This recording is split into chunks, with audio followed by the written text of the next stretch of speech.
Dicen que el dinero lo cambia todo, pero quizás nada se transforme de manera más profunda que la relación entre padres e hijos. Cuando hay miles de millones de por medio en el mundo de la riqueza extrema, donde los jets privados sustituyen al transporte público y los muros de las fincas aíslan del mundo cotidiano, surge un patrón extraordinario. Los hijos de la fortuna, educados en las mejores instituciones y con todas las ventajas que el éxito de sus padres podía comprar, empiezan a mirar ese éxito con otros ojos. Donde sus padres veían victoria, ellos ven explotación. Donde sus madres veían tradición, ellos perciben opresión. La mesa del desayuno se convierte en un campo de batalla ideológico. La sala de juntas en un teatro de guerra entre generaciones. Algunos optan por políticas radicales que horrorizan a sus mecenas conservadores. Otros defienden causas que ponen en riesgo las mismas industrias que financian sus fondos fiduciarios. Y en este choque de valores, que se representa en áticos y clubes privados, descubrimos algo profundo sobre la naturaleza de la riqueza y la lealtad familiar. Hoy nos adentramos en cómo las mayores fortunas familiares de América se desmoronaron no por caídas del mercado o malas inversiones, sino por los hijos que las heredaron. En 1957, $10 millones te compraban un buen montón de cosas en Manhattan, y para Huntington Hartford II, eso significaba exactamente 12 meses de diversión. Su asignación anual del fondo fiduciario llegaba con la regularidad del champán en su mansión de Newport. Pero incluso una fortuna capaz de llenar 16.000 supermercados A y P resultaba insuficiente para un hombre cuyos hábitos de gasto hacían que Gatsby pareciera un tacaño. Mientras los americanos corrientes contaban céntimos en las cajas de su familia, Hartford contaba castillos, acumulando propiedades como los niños recogen cromos de béisbol.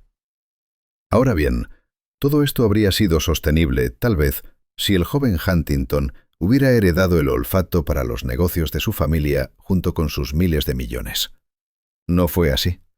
Y ahí radica el relato de hoy. Cómo un hombre logró disolver una fortuna tan vasta como el océano que rodeaba su adorada isla Paraíso. Mientras contamos la historia de Huntington Hartford, el multimillonario de los supermercados que se arruinó construyendo una isla privada. En el mundo reluciente de la Manhattan de los años 50, $1.500 millones te permitían adquirir un montón de comestibles. Y para Huntington Hartford II, heredero del imperio de supermercados A y P, eso compró casi todo, salvo, como veremos, el sentido común. Así, mientras los americanos de a pie contaban monedas en las 16.000 cajas registradoras de su familia, el joven Hartford contaba casas, yates y negocios fallidos con la despreocupación de alguien que nunca ha oído hablar de presupuestos. Los arreglos del fondo fiduciario, ideados por sus astutos tíos John y George Hartford, parecen un intento de un banquero por hacer literatura creativa. El joven Huntington recibía solo $10 millones al año en valores actuales, una cantidad que haría sonreír a los multimillonarios modernos, mientras lo mantenían deliberadamente alejado de cualquier control real sobre las operaciones de A y P. La estructura generacional del fondo, pensada para proteger tanto a Hartford como a la fortuna familiar, resulta tan eficaz como usar una bolsa de papel para contener agua. Ahora, hablemos de esos activos. Cuando decimos cartera inmobiliaria, solemos referirnos a una colección modesta de propiedades. Pero la idea de Hartford sobre coleccionar inmuebles hace que el tablero de Monopoly parezca minimalista. Está Seabird, su palacio de placer en Newport, donde el champán fluye con más constancia que las mareas. Su apartamento en Beekman Place ocupa 11.000 pies cuadrados de los terrenos más codiciados de Manhattan. Cada habitación es un testimonio de lo que ocurre cuando la riqueza ilimitada se cruza con una ambición sin frenos. El yate del hombre no es un simple palacio flotante de Ginebra. Se trata de un bergantín reconvertido que hace que los barcos de los oligarcas modernos parezcan provincianos. Su colección de coches podría llenar un museo. Cada automóvil clásico vale millones en el mercado actual. Y hablando de museos, su colección de arte se convierte en una crítica punzante al arte moderno, repleta de obras maestras clásicas que él considera arte verdadero, a diferencia de esos abstractos modernos que tanto detestaba. Pero es la Isla Paraíso, antes conocida como la desafortunadamente nombrada Isla de los Cerdos, la que realmente pone de manifiesto el talento particular de Hartford para la autodestrucción financiera. Comprada por $10 millones en 1962, esos son 90 millones en moneda actual, esta joya de las Bahamas se convierte en su obsesión. Al mismo tiempo invierte 17 millones en su Galería de Arte Moderno en Manhattan, un edificio de mármol conocido como el edificio Paleta. Bastante apropiado para un hombre cuya fortuna acabaría disolviéndose como el azúcar bajo la lluvia. Los planes de desarrollo para la Isla Paraíso parecen un sueño febril. Hoteles de lujo, un casino que avergonzaría a Las Vegas, compras que rivalizan con la Quinta Avenida, todo al servicio de la élite mundial, que presumiblemente no tiene nada mejor que hacer con sus millones. Pero aquí es donde nuestra historia da un giro bastante dramático. Mientras Hartford se erige en su adquisición tropical, dirigiendo a las cuadrillas de construcción como un César contemplando Roma, las nubes de tormenta financiera se acumulan con la sutil intensidad de un huracán caribeño. ¿Qué ocurre cuando una ambición ilimitada choca de frente con la cruda realidad económica? La respuesta se halla en una advertencia sobre riqueza, despilfarro y el deseo excesivo de todo. Un modesto local en la calle Vesey de Nueva York, en 1859, supuso el inicio de lo que se convertiría en el primer imperio minorista de Estados Unidos, gracias a George Huntington Hartford y George Gilman. La gran compañía atlántica y del Pacífico de té arrancó como un negocio directo, importando té de China para saltarse a los intermediarios y ofrecer precios más bajos a los consumidores. Sin embargo, el Hartford mayor poseía algo aún más valioso que el té, una capacidad casi sobrenatural para captar los anhelos y necesidades de los americanos corrientes. Este arranque sencillo se transformó en una revolución minorista sin precedentes bajo el mando de sus hijos, John y George Hartford Jr. Los hermanos no solo ampliaron la visión paterna, sino que la reinventaron por completo. Para 1912, habían inventado el concepto de la tienda económica, rebajando precios al suprimir el crédito y los servicios de entrega. En 1915, pusieron en marcha el modelo de pago en efectivo y recogida inmediata. Y hacia 1925, lideraron el formato del supermercado moderno. Las tiendas A y P se multiplicaron por Estados Unidos como células en división, pasando de 200 en 1900 a unas asombrosas 16.000 en 1930, con ventas anuales equivalentes a miles de millones en moneda actual. La influencia familiar trascendió el comercio. Crearon sus propias fábricas, desarrollaron marcas propias y forjaron una cadena de suministro verticalmente integrada que sirvió de modelo para el retail contemporáneo. El apellido Hartford se volvió sinónimo de éxito empresarial americano, con una fortuna a la altura de los Rockefeller y Vanderbilt. En este panorama de prosperidad sin igual, irrumpió el joven Huntington Hartford II, nacido en un legado complicado que marcaría su sino. Su madre, Henrietta Gerard Dupont, provenía de la aristocracia sureña, con raíces que se perdían en la Charleston colonial. Sus amplios viajes por Europa y su devoción por la cultura del viejo mundo moldearon en profundidad la crianza de su hijo. Insistió en la mejor educación, en las conexiones sociales adecuadas y en un gusto por el arte y la cultura que más tarde impulsaría los ambiciosos proyectos culturales de Hartford. Su padre, George Huntington Hartford Jr., aunque integrado en el imperio A y P, trazó su propio camino a través de la innovación, acumulando patentes que engrosaron notablemente el patrimonio familiar.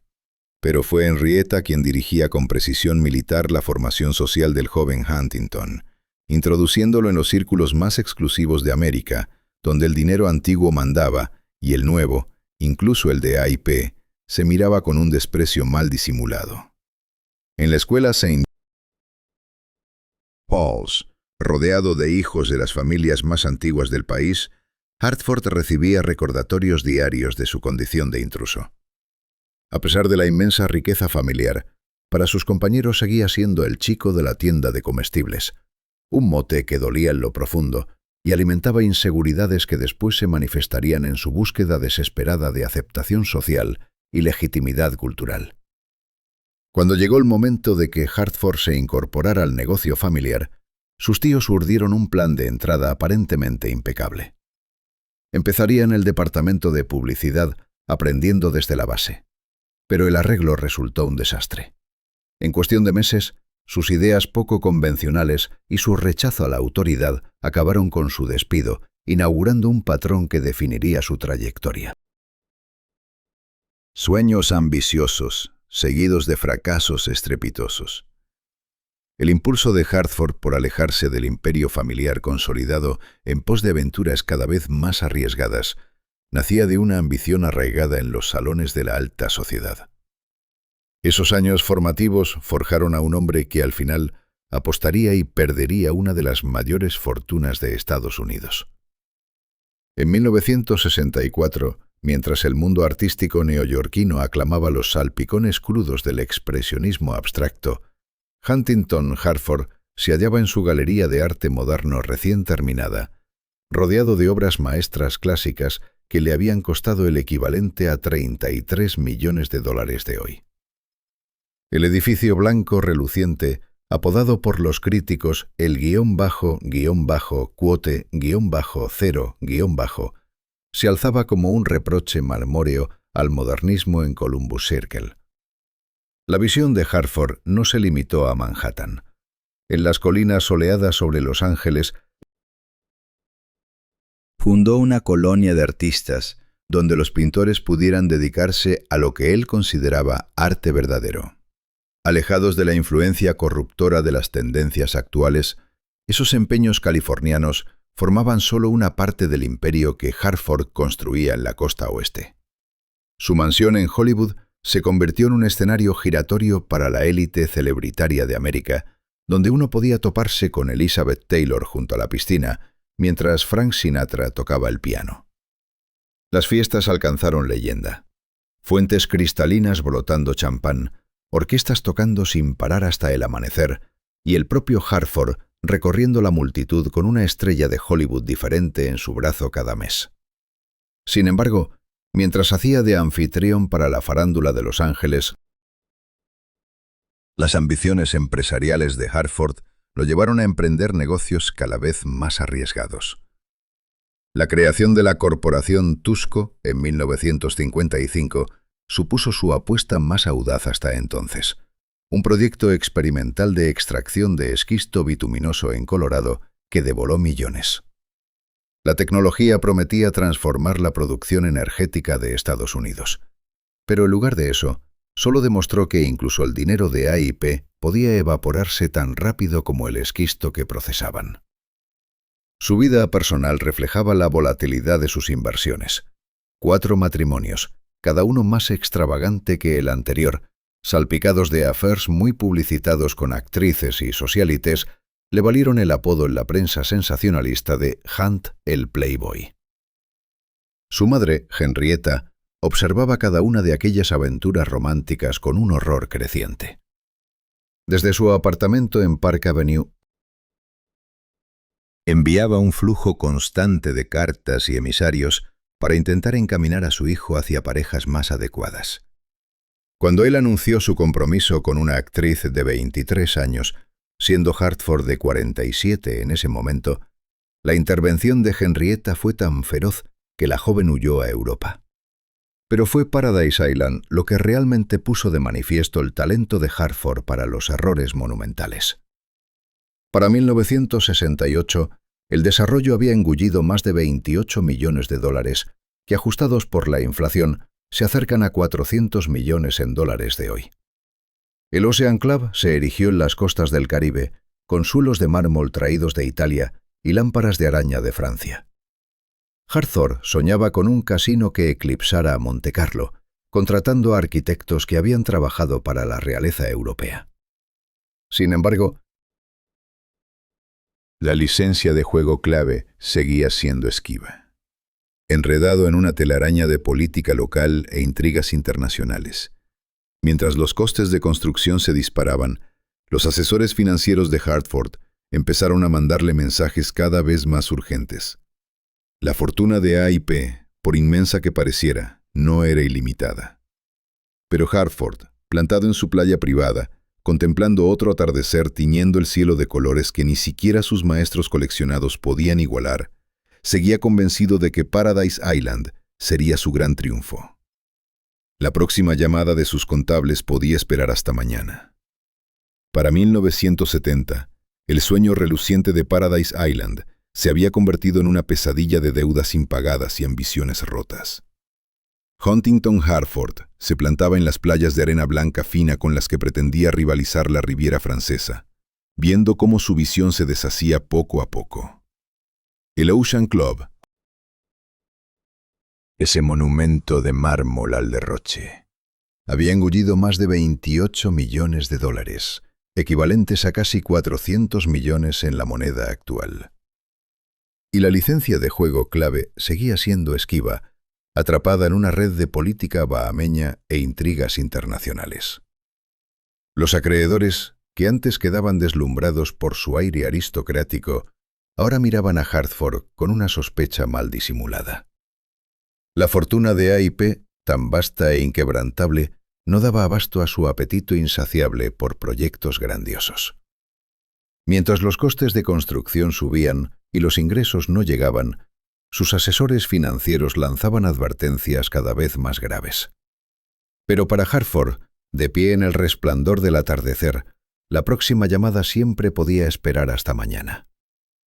Este patrón de delirio magnífico acabaría definiendo el capítulo final de su imperio.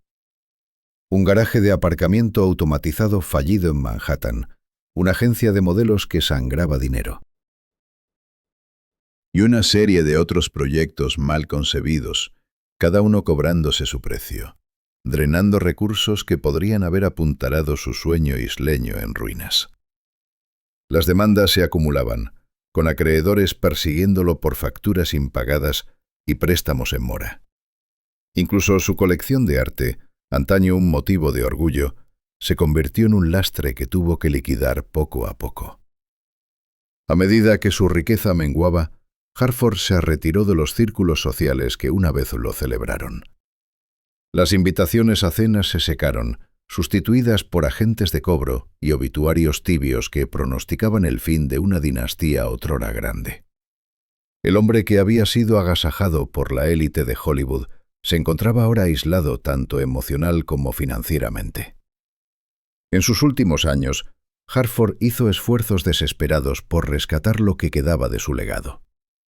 Vertió los restos de sus recursos en un desarrollo de resort malogrado en las Bahamas, con la esperanza de recobrar la magia de Paradise Island.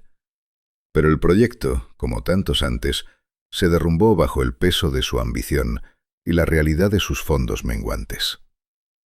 Para el momento de su muerte en 1979, el nombre de Hartford, que una vez fue sinónimo del éxito empresarial americano, se había convertido en un cuento con moraleja sobre la soberbia y la ruina financiera.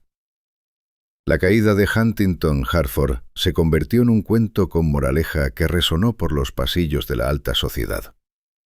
Donde su nombre había sido sinónimo de prosperidad americana, ahora servía como lección aleccionadora sobre los peligros de malgestionar una fortuna heredada. El cambio en la percepción pública, que pasó de admirar sus ostentosos despliegues de lujo a compadecer su ruinosa quiebra financiera, ponía de relieve lo frágil que resultan las fortunas erigidas sobre el esfuerzo ajeno. Tras la muerte de Hartford en 1979, el legado familiar empezó a desvanecerse poco a poco del centro de atención. El apellido Hartford, que había sido un faro en los anales del mundo empresarial americano, se fue retirando gradualmente de la escena social mientras los descendientes luchaban por limpiar su reputación mancillada. La historia de advertencia de Huntington Hartford se había grabado a fuego en la conciencia colectiva de la élite adinerada, como un ejemplo vivo de cómo una ambición desbocada y la ausencia de prudencia financiera podían desbaratar incluso las dinastías más poderosas. Sin embargo, entre las ruinas de su imperio, algunas de las aportaciones culturales de Hartford consiguieron perdurar. La colección de arte que había acumulado con tanto celo, emblema de sus gustos refinados y de sus bolsillos sin fondo, halló nuevos hogares en museos por todo el país. Y aunque el Paradise Island Resort, que él imaginaba como su gran obra cumbre,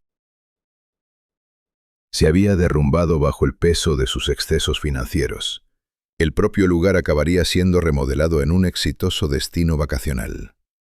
Su legado sobrevivió al hombre que una vez soñó con convertirlo en un Xanadu caribeño. En muchos aspectos, la vida de Huntington Hartford podía verse como una versión invertida del cuento de Horatio Alger. Un hombre que heredó riquezas incalculables solo para dilapidarlas a través de una mezcla de planes grandiosos y caprichos personales. Su herencia actuaba como un recordatorio sobrio de que la riqueza, por más abundante que sea, no asegura el éxito ni la felicidad. Para las generaciones futuras de herederos y herederas, el relato de la caída de la fortuna Hartford se convertiría en una guía luminosa, moldeando su forma de gestionar las finanzas y moderando sus propias ambiciones. Como puedes imaginar, los multimillonarios más peligrosos suelen ser aquellos cuya fortuna no se explica por vías empresariales normales. Verás, Robert Maxwell manejaba un imperio multimillonario como si fuera un arma, controlando medios de comunicación en todos los continentes, mientras los verdaderos orígenes de su riqueza quedaban sepultados más allá de los secretos de Estado. Al principio, su vida parecía abocada al clásico relato de harapos a riquezas, un refugiado judío sin un penique que surgió del caos de la Segunda Guerra Mundial como un veterano militar condecorado antes de pasar hábilmente a convertirse en un magnate de los medios hecho a sí mismo. De hecho, fue una metamorfosis tan absoluta que hasta la aristocracia escocesa aceptó su apellido elegido como algo legítimo. Pero su imperio editorial ofrecía la tapadera ideal para el robo de fondos de pensiones y operaciones de inteligencia. Con revistas académicas y periódicos, encubriendo actividades delictivas que habrían hecho palidecer de envidia a los jefes de la mafia organizada. Las fiestas fastuosas en su mansión de 53 habitaciones no eran simples encuentros sociales. Eran campos de reclutamiento donde brokers de poder se codeaban con depredadores.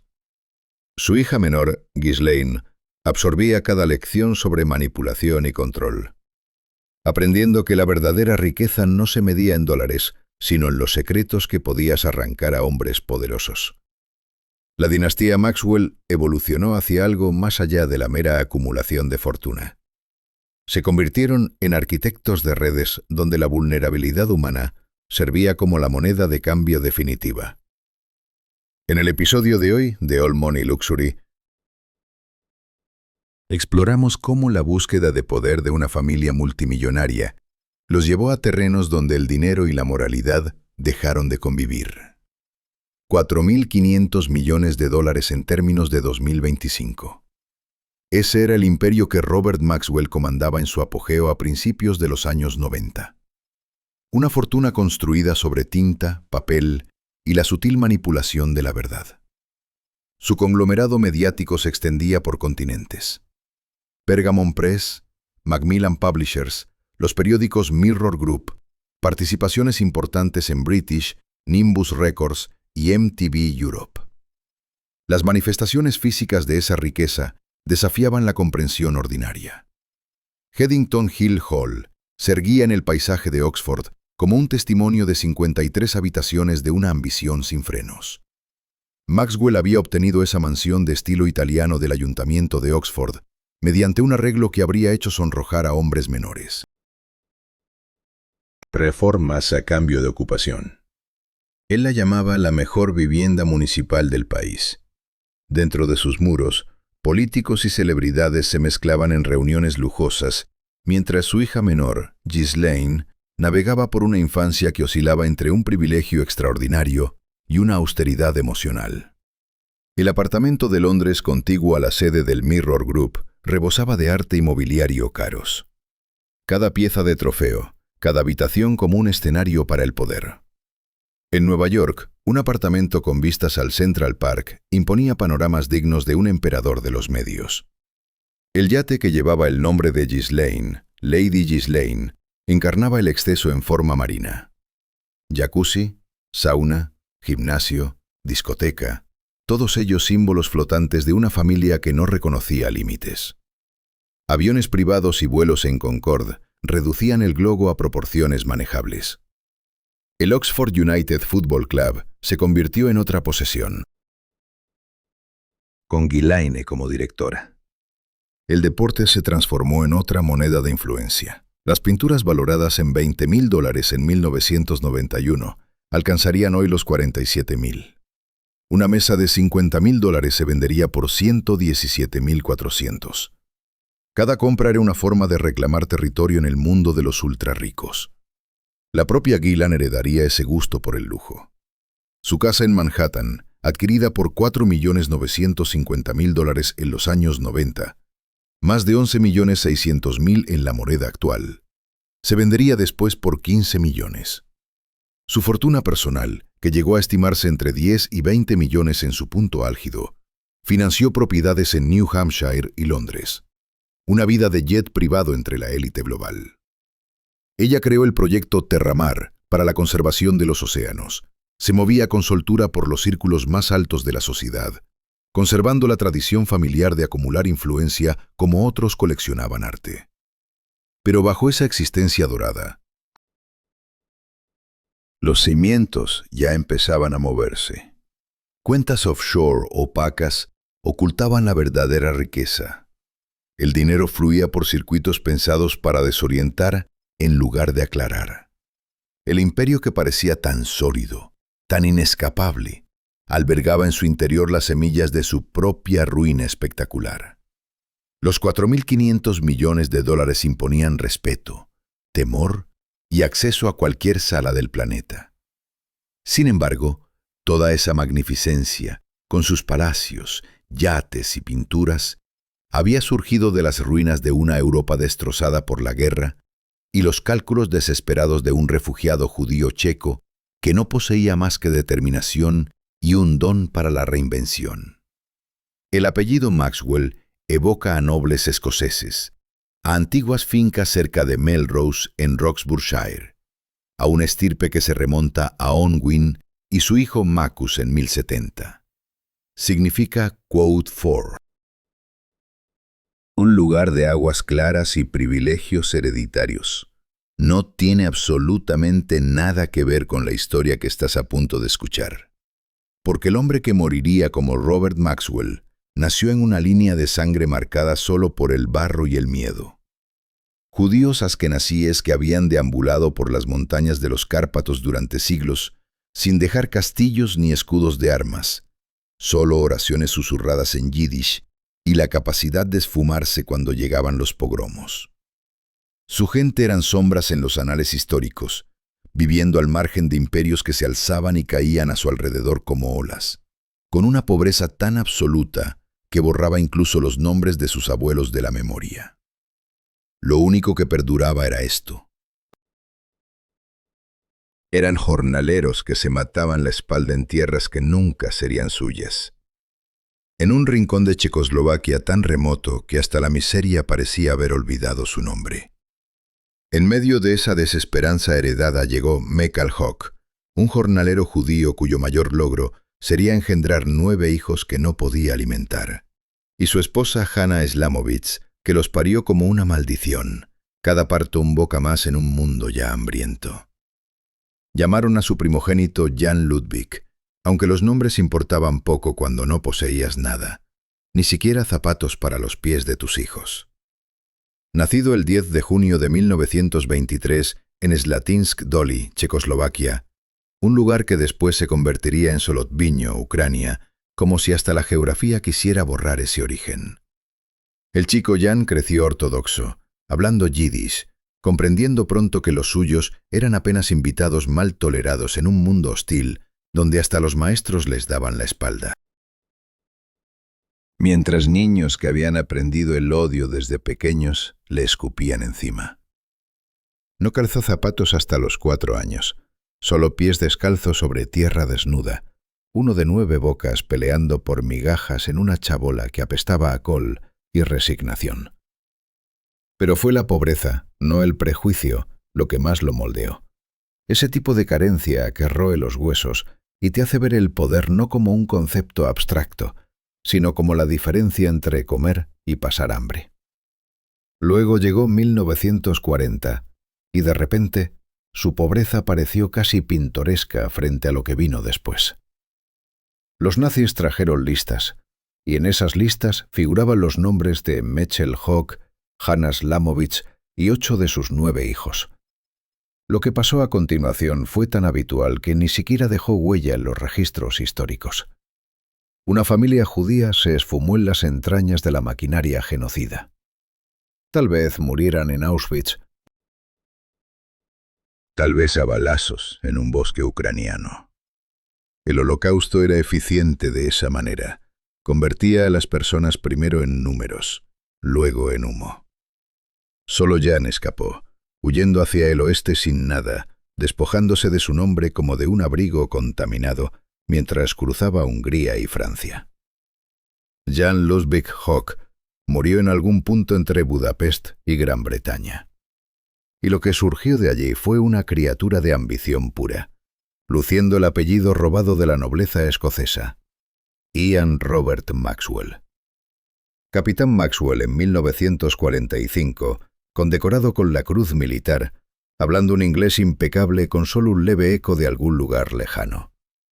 En 1947, este hombre reinventado entraría en el caos de la Berlín de posguerra, con credenciales de inteligencia británica, y descubriría algo extraordinario. Toda la propiedad intelectual de una nación derrotada yacía dispersa entre los escombros, a la espera de alguien con la osadía de reclamarla. Pergamon Press acabaría publicando 418 revistas académicas para 1992, tras lanzar alrededor de 700 títulos a lo largo de su trayectoria. Los números solo cuentan una parte de la historia de cómo Robert Maxwell construyó su imperio. El verdadero genio no estaba en el volumen, sino en el modelo en sí. Los científicos pagaban por publicar sus investigaciones, las universidades pagaban por leerlas, y Maxwell recaudaba tarifas de ambos lados de la economía del conocimiento.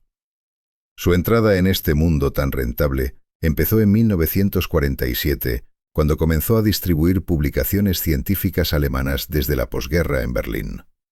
Para 1948 ya se había consolidado como distribuidor, creando canales de conocimiento desde las ruinas del Tercer Reich hasta las universidades de todo el mundo aliado. Al año siguiente llegó el verdadero comienzo, cuando adquirió Pergamon Press. La empresa arrancó con solo 6 serials y 2 libros, un portafolio que la mayoría de los empresarios habrían considerado inútil. Pero Maxwell vio lo que otros no podían: la explosión inminente de la investigación científica y el hambre por conocimiento revisado por pares que la acompañaría.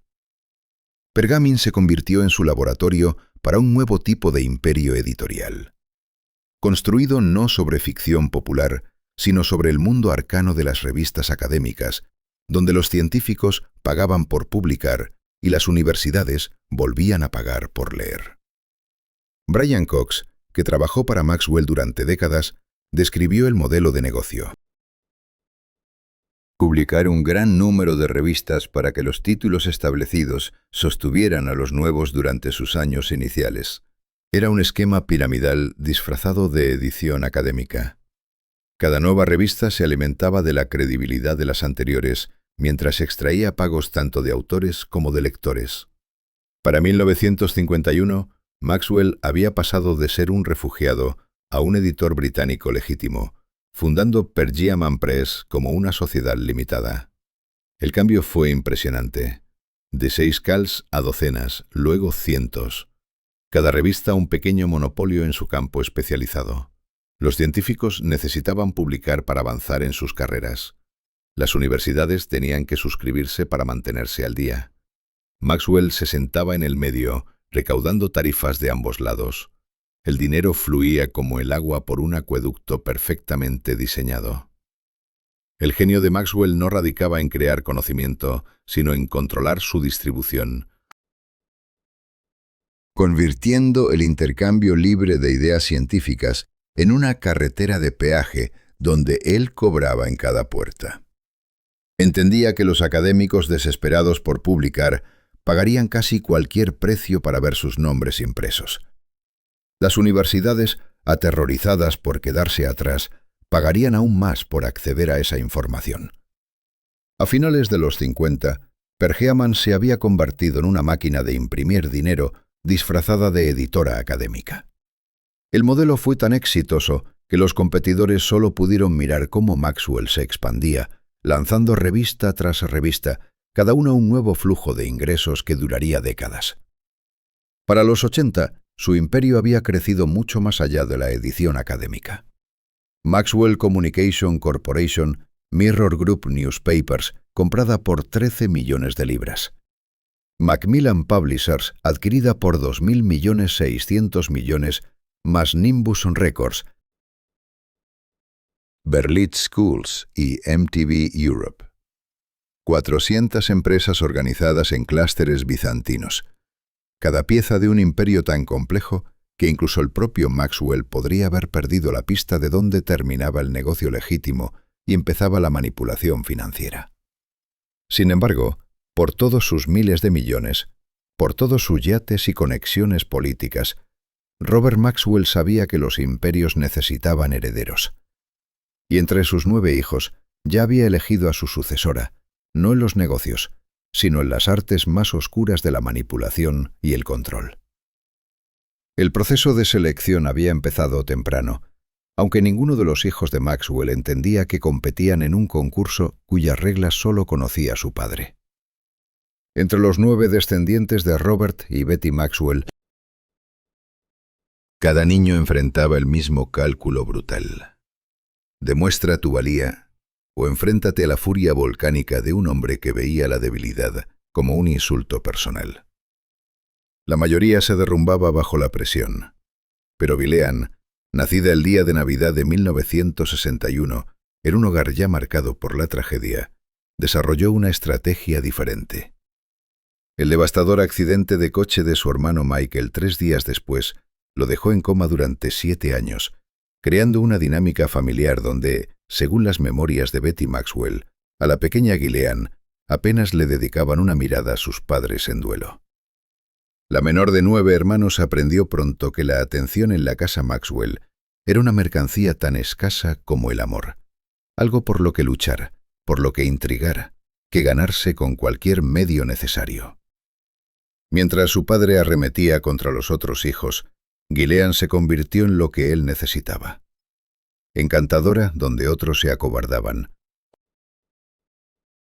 Aduladora donde otros huían, transformándose en la única hija que podía hacer sonreír a Robert Maxwell.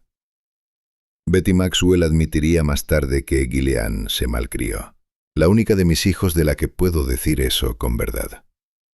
El favoritismo no era sutil. Donde otros hijos de Maxwell recibían torrentes de abusos, a Gillian le daban yates nombrados en su honor, asientos en la junta del Oxford United Football Club y, lo más crucial, proximidad al poder. Durante los años 80, ella fue como la sombra de su padre, absorbiendo cómo funcionaba él, quiénes eran sus conocidos, de qué manera doblegaba el mundo a su antojo. Asimiló enseñanzas que le resultarían de gran ayuda en los tiempos sombríos que estaban por llegar. Cómo desplazarse por los círculos elitistas con una soltura ensayada. Cómo hacer que los hombres poderosos se sintieran relevantes. Cómo detectar y aprovechar las debilidades ajenas. Cuando el cuerpo de Robert Maxwell fue recuperado del Atlántico el 5 de noviembre de 1991, Gillian se hallaba al borde de un precipicio. El imperio se desmoronaba. El robo de las pensiones salía a la luz. Sus hermanos Kevin e Ian afrontaban cargos penales. La hija mimada de un multimillonario se había convertido en la hija de un ladrón.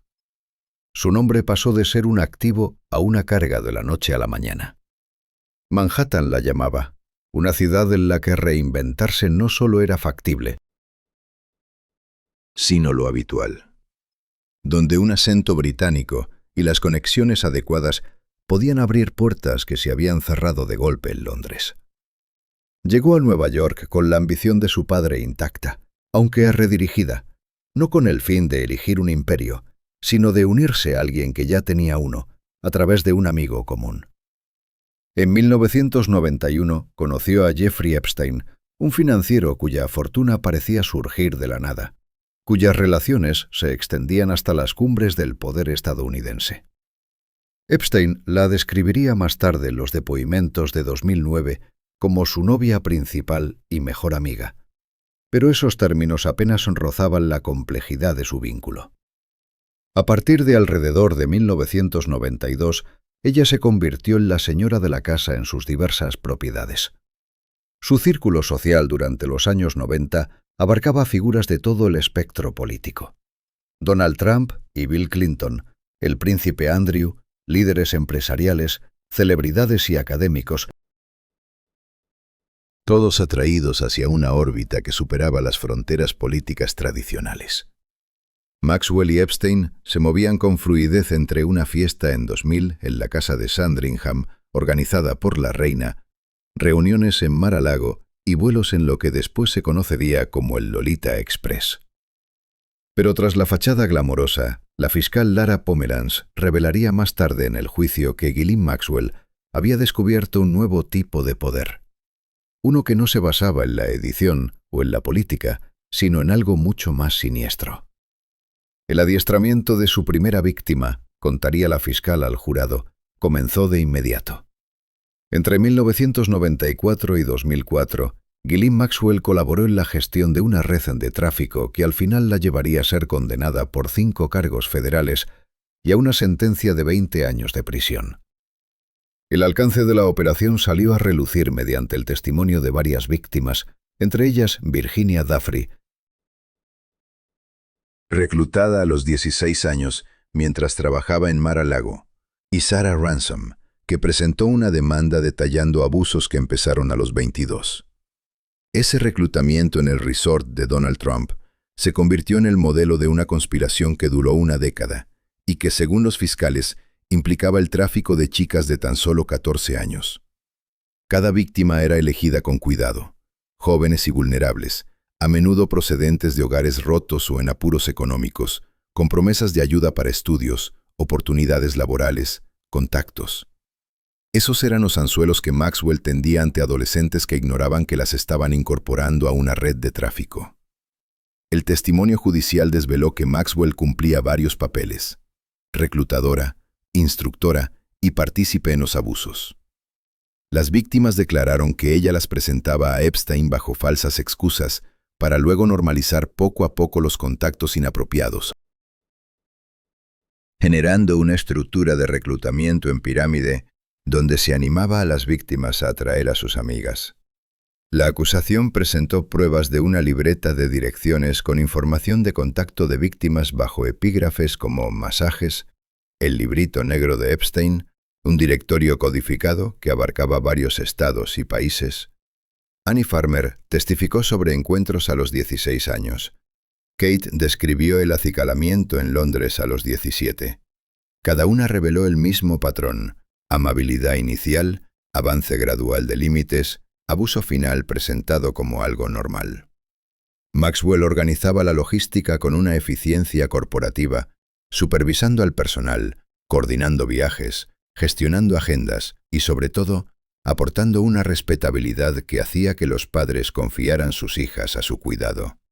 Un acento británico, una educación en Oxford, el prestigio heredado de su padre.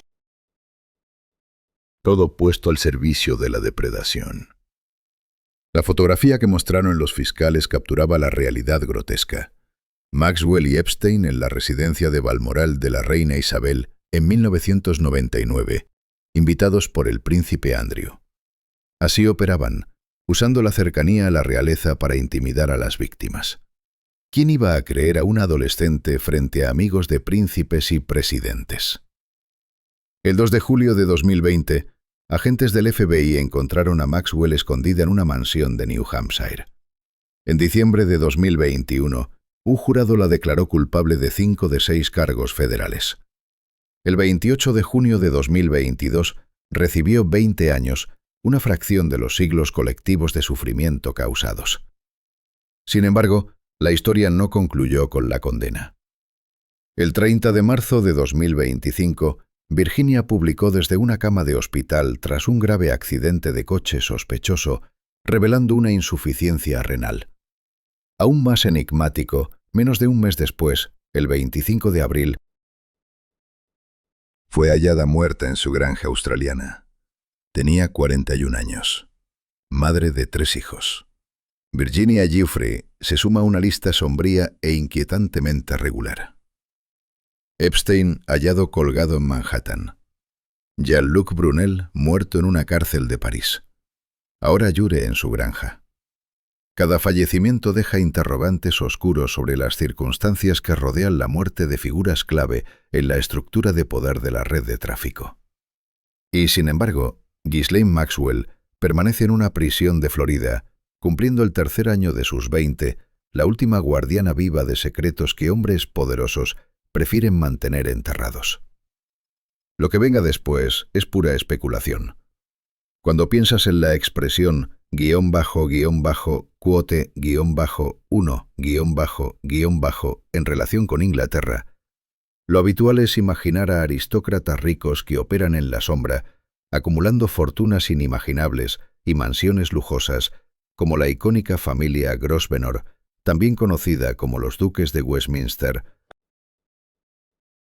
comprando Londres como si fuera su tablero personal de Monopoly. Todo mientras mantienen una posición política neutral ante el público.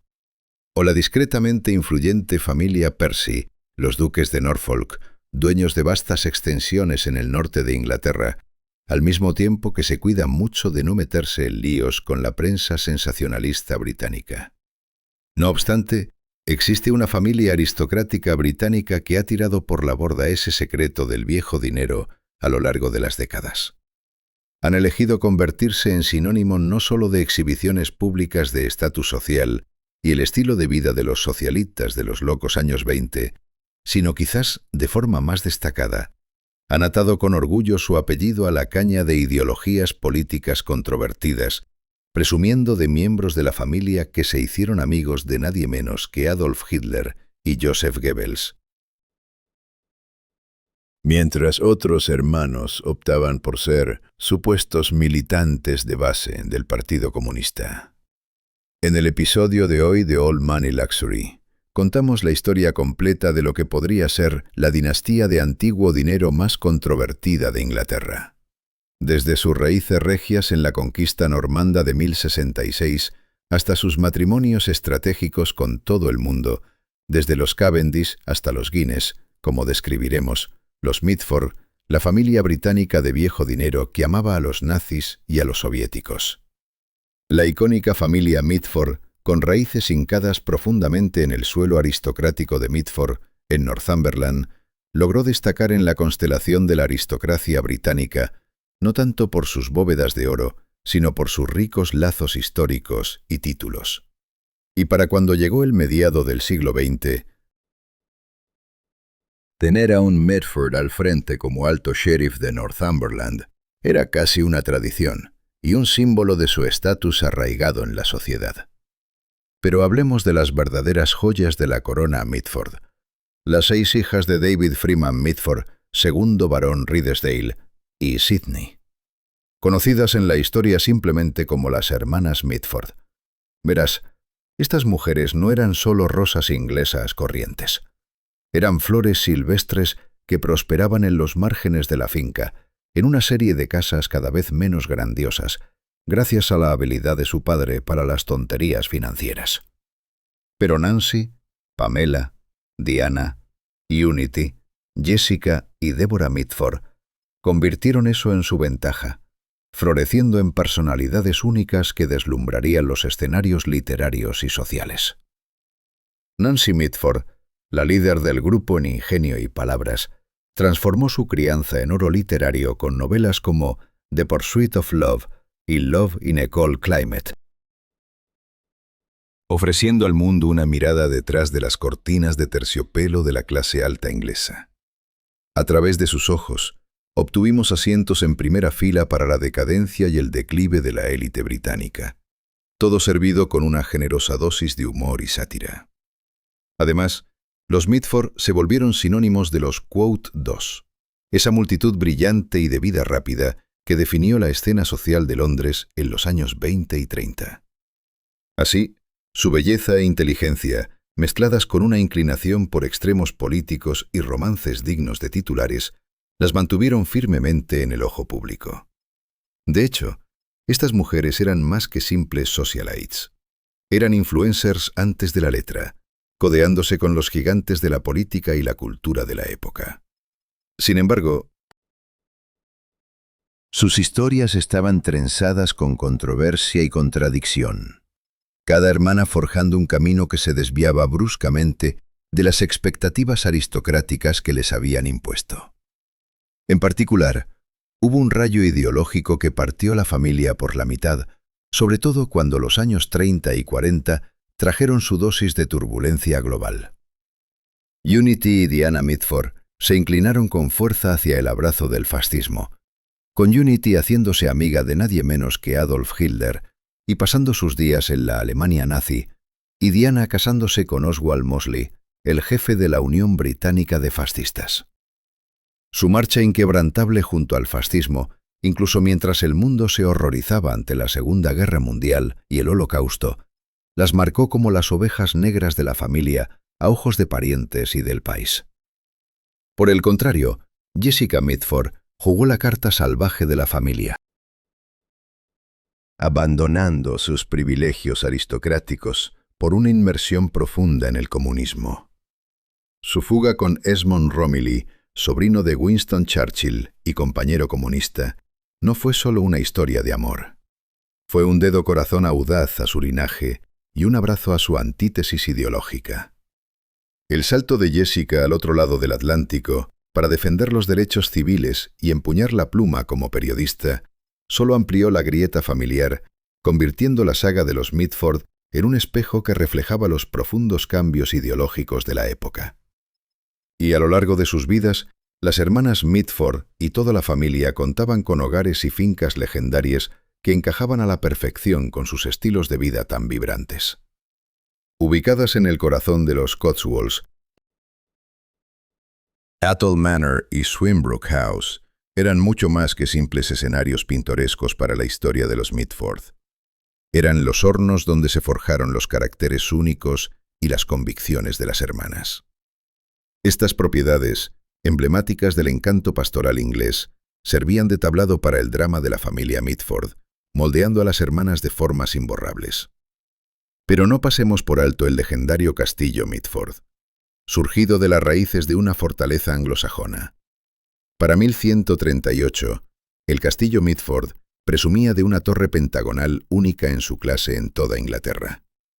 Sin embargo, sufrió la ira de las fuerzas flamencas del rey Juan en 1215 y padeció las invasiones escocesas, luciendo cicatrices como prueba de su historia tumultuosa. Y antes del brillo de Mitford Hall, existía la antigua casa solariega Mitford, el primer hogar familiar. Esta residencia, aunque menos conocida,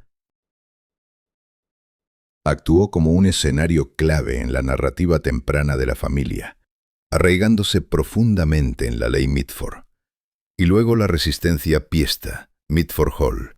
Construida en 1828, esta maravilla arquitectónica fue una de las primeras obras maestras de John Dobson, situada en un lienzo de 5.000 acres de esplendor verde. Con 50 casas y 7 granjas bajo su dominio, Mitford Hall reina sobre un paisaje majestuoso. Su vista se extiende por campos abiertos hasta donde el río Wansbeck susurra secretos junto a las ruinas sombrías del castillo Mitford. Estas fincas, mucho más que simples edificios o parcelas de tierra, fueron los hornos de las vidas extraordinarias de las hermanas Mitford. No obstante, Para captar una imagen completa de cómo una familia de dinero viejo más controvertida de Inglaterra dio sus primeros pasos, tendremos que remontarnos a la conquista normanda de 1066, que es donde los Mitford comenzaron, al igual que tantas otras dinastías aristocráticas en el Albión. En el turbulento despertar de la conquista normanda de 1066, Inglaterra inició un nuevo capítulo, una epopeya de poder, legado y transformación que grabaría los destinos de muchas casas nobles en la misma piedra del reino. Entre estos titanes emergentes estaba la familia Mitford. Su historia se desplegaba a la sombra de este cambio sísmico en la historia inglesa. En efecto, esta era normanda dio luz a muchas dinastías de dinero viejo, famosas como los Percy y los Grosvenors, nombres que resuenan en la historia hasta el día de hoy, igual que los Mitford. Mientras el polvo se asentaba en el campo de batalla, surgió un tal John Mitford, una figura tanto de su tiempo como trascendente. Con astucia estratégica y una voluntad feroz, reclamó el castillo de Mitford en Northumbria, una fortaleza que se erigiría como testimonio del ascenso familiar. Así, esta adquisición temprana no era solo un hogar, era una declaración de su presencia perdurable en la historia inglesa. Y conforme el tiempo avanzaba, los Mitford no se limitaron a descansar en sus logros. Mediante matrimonios que harían sonrojar a los casamenteros más expertos y la acumulación estratégica de títulos y tierras, consolidaron su estatus entre la élite aristocrática. Al final de la era anglosajona, los Mitford no eran solo una familia. Eran una baronía, empuñando influencia y autoridad que otros solo podían ambicionar.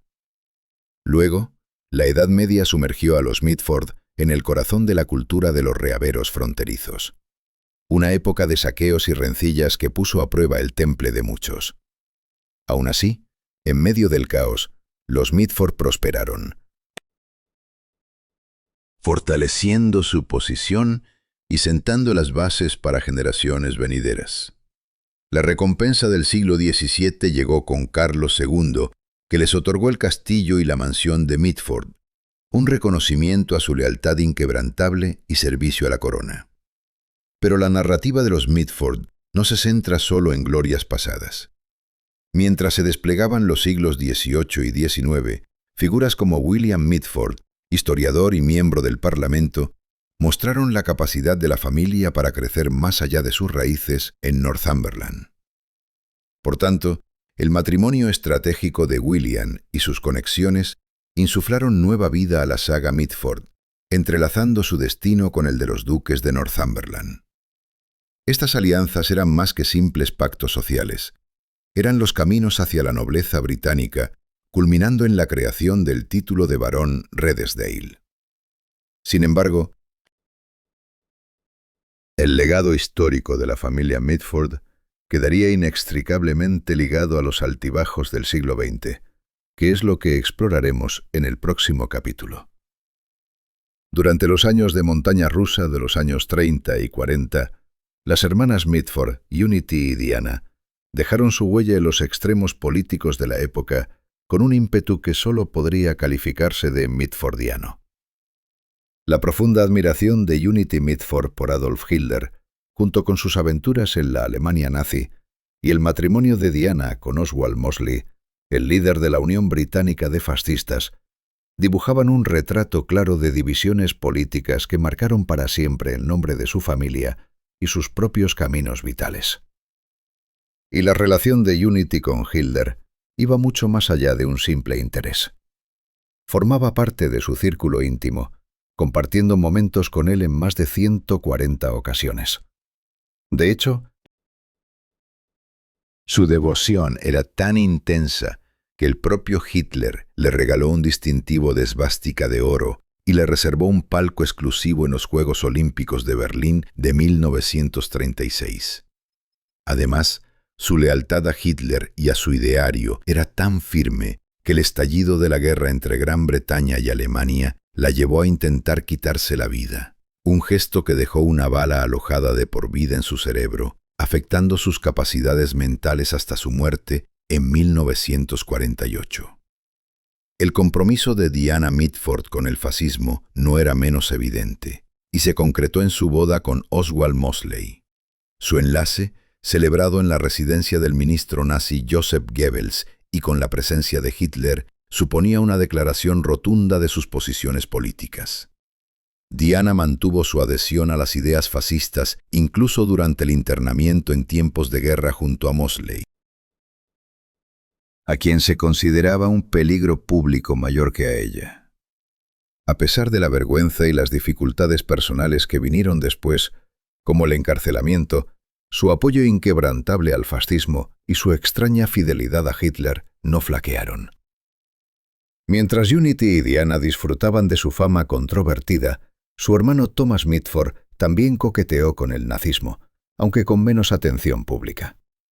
Su inclinación particular resaltaba el enredo de los Mitford con ideologías extremas, avivando el interés y el escándalo por su existencia llena de polémicas y polarizaciones políticas.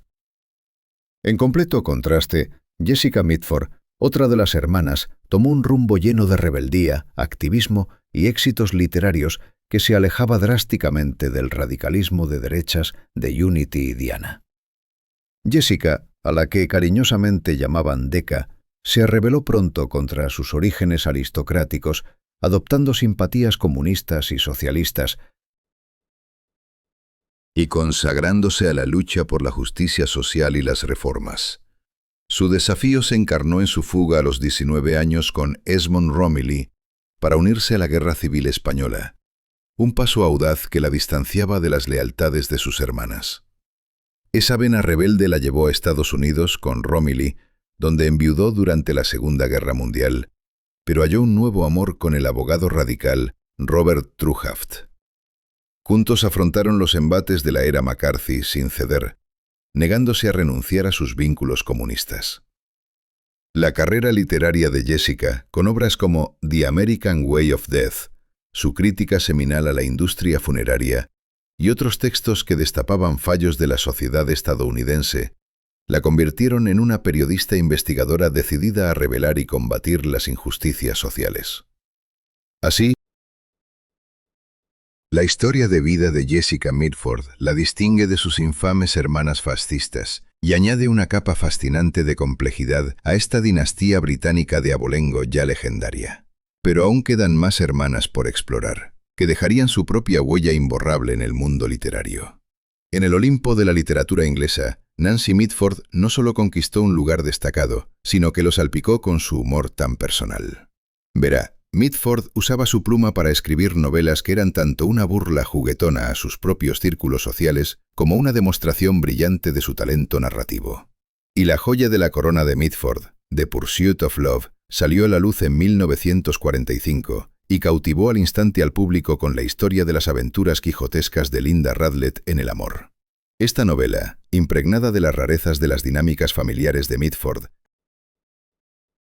brindaba a los lectores una mirada humorística pero conmovedora a la búsqueda de cariño entre la nobleza inglesa. Su triunfo fue fulgurante, con 200.000 copias vendidas en el año de su lanzamiento, lo que la consolidó como un clásico adorado en el panorama literario. Sin conformarse, Mitford sacó Love in a Cold Climate 4 años después, centrándose en Polly Hampton, un icono de belleza y elegancia social, vista a través de la voz familiar de Fanny, que también narra la anterior. Esta obra recorre el terreno del amor, las ambiciones matrimoniales y las expectativas elevadas de la alta sociedad, con el humor incisivo y la observación aguda típicos de Mitford. Y aunque Nancy Mitford se convirtió en una estrella literaria, sus hermanas Deborah y Pamela siguieron trayectorias más discretas, pero no menos influyentes a su manera. Deborah, la menor de las Mitford, asumió con entusiasmo su papel de duquesa de Devonshire, dedicándose a revitalizar la mansión de Chatsworth House. Sus esfuerzos no solo salvaron una pieza clave del patrimonio arquitectónico de Inglaterra, sino que también abrieron su esplendor al público en general, lo que le valió el reconocimiento como guardiana del legado cultural. Pamela, la más introspectiva de las hermanas Mitford, optó por una existencia alejada de los focos y de las tormentas políticas que a menudo azotaban a su familia. Su vida privada, aunque no tan documentada en los medios, nos permite vislumbrar los aspectos más tranquilos, quizás más profundos, de la historia familiar de las Mitford. De este modo, las otras hermanas Mitford, cada una a su manera particular, han tejido sus hilos en el tapiz de la vida cultural y social inglesa. Nancy, con sus agudas observaciones satíricas sobre las ridiculeces y complejidades de la existencia aristocrática, y Deborah, gracias a su compromiso con la conservación del patrimonio, ponen de relieve el legado variado de una familia que sigue cautivando e inspirando. Con una dinámica familiar tan ilustre y contrastada, no cabe duda de que nos encantaría saber qué andan haciendo los descendientes vivos en la actualidad. Dicho esto, vayamos a por una actualización sobre los miembros vivos de la familia Mitford en el próximo capítulo. En la aristocracia británica, pocos nombres brillan con el fulgor del de Peregrine Andrew Morley Cavendish, el 12º duque de Devonshire. Con una estirpe que se entrelaza con la historia del país, su trayectoria vital parece casi extraída de una novela de una era más gentil, aunque con giros modernos. Nacido el 27 de abril de 1944 en la ilustre Chatsworth House, en Derbyshire, Inglaterra, se convirtió en el único hijo superviviente de Andrew Cavendish, el 11º duque, y de ninguna otra que Deborah Mitford, la menor de las hermanas Mitford, y es sobre el vibrante telón de fondo de la fama de su madre y sus tías como el duque, cariñosamente apodado Stoker, ascendió a la prominencia tras la muerte de su padre en mayo de 2004. Sin embargo, sus títulos previos al ducado, como conde de Burlington y marqués de Hartington, fueron solo escalones hacia el legendario legado Cavendish. Su familia paterna, cuyas raíces e influencia en la sociedad británica se remontan al siglo XVI. Bajo su gestión, la fortuna Cavendish, estimada de forma conservadora en 95 millones, y la custodia de Chatsworth House, una joya en la corona del patrimonio cultural inglés, siguen floreciendo. Más allá de los muros de su hogar ancestral, el impacto del duque se nota en diversos ámbitos, entre ellos, su rol como canciller de la Universidad de Derby y como representante de Su Majestad en Ascot. Y Deborah Cavendish o Mitford, su madre, tuvo un papel decisivo en el renacimiento de Chatsworth House, convirtiéndola en un faro de éxito cultural y comercial mediante sus visionarias mejoras en los jardines y la ampliación de sus instalaciones de venta y restauración. Otra figura destacada con lazos Mitford es Jonathan Bryan Guinness, el tercer barón Moyne.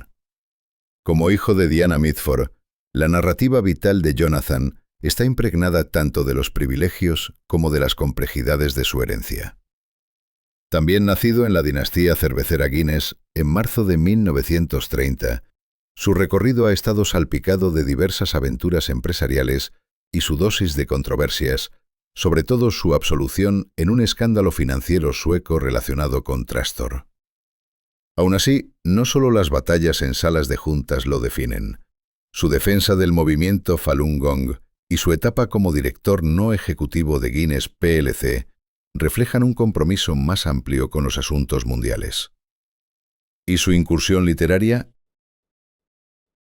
Un relato detallado del escándalo de la toma de control de la destilería nos da una visión rara del drama corporativo que una vez amenazó con alejar a la familia Guinness de su empresa ancestral. Entre ellos, Yasmine Leonora Guinness destaca como un faro de estilo y espíritu emprendedor. Nacida en septiembre de 1976 de Patrick Guinness y Liz Casey, Yasmine no solo porta el legado del imperio cervecero Guinness, sino también la indeleble huella de la estirpe Mitford a través de su bisabuela, Diana Mitford. Formada en las artes e impulsada por su herencia, se abrió un nicho en la industria de la moda, debutando en escena en 1994 y fundando por fin la caprichosa tienda de juguetes Honey Jam en el corazón de Portobello Road, en Londres, en 2006. Su boda con Guy Rainey en 2006, adornada con la presencia de personalidades notables, y su papel como madre de 3 hijos, resaltan las alegrías personales y compromisos detrás de su imagen pública. En el plano profesional, Jasmine ha prestado su rostro a marcas como Armani y Shu Uemura, y su legado familiar se celebró en eventos como las fiestas de Arthur's Day, en homenaje a su antepasado Arthur Guinness. Pero la historia de las hermanas Mitford, famosas por su deslumbrante belleza, posturas políticas controvertidas y destreza literaria, también encuentra continuación en las empresas de Jasmine, que fusionan el glamour de la moda con el peso de la historia. Y Max Rufus Mosley, otro vástago del legado Mitford, trazó un camino distinto al de Jasmine, pero igual de atractivo. Nacido de Oswald Mosley, el líder fascista británico, y Diana Mitford, la vida de Max estuvo marcada desde el principio por el pasado infame de sus padres.